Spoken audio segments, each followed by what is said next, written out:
umugwi wa Rukinzo mu bagabo n'umugwi wa Gender Light Club mu bigeme. Iki ni inkino z'amaboko za volleyball niyo yarayitahukanye igikombe mu nkino zitiriwe incungu zari zirangiye kuri no w'Imana. Nishimwe Ariane kizigenza w'umugwi wa Gender Light Club amenyesha ko iyo ntsinzi bayikesha gukora cyane. Turanezerewe cyane kuko uherutse baradutsinze natwe no musi kwa twatsinze umunezero udasanzwe turaryohewe cyane bimwe tutoronka n'ingene tubivuga. Ibanga twakoresheje nta rindi ni entraînement no kumvikana mu kibuga hagati yacu abakinyi nubwo iryo banga twakoresheje no kudacika intege mu gihe inota rigiye twakora nako twavuga ati dutegura ibikurikira. Nayo kubwa niyo ngabo Charles amenyereza umugwi wa Bisoro watabukanye ikibanza ca kabiri amenyesha ko umugwi wa Rukinzo wabarushije uburambe ndetse aragira n'ico asaba. Umugwi wa Rukinzo kintu yadusumbije no bita experience kumenyera urukino rwa volleyball.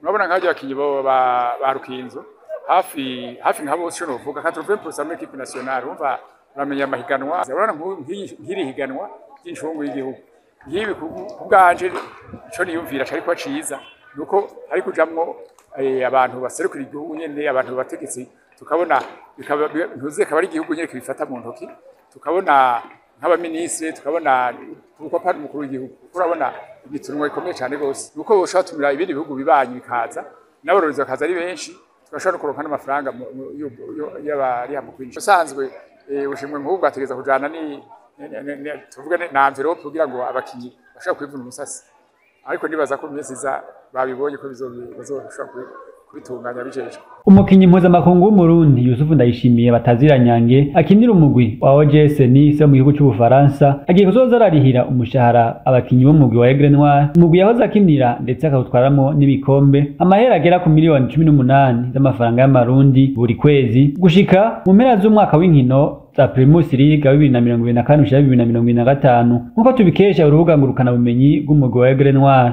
Mu makungu mu gihugu cy'Ubwongereza inondwi niyoroheye imigwi nka Manchester City n'umugwi wa Arsenal kuko yose yatsinzwe inkino zabo bari bafise.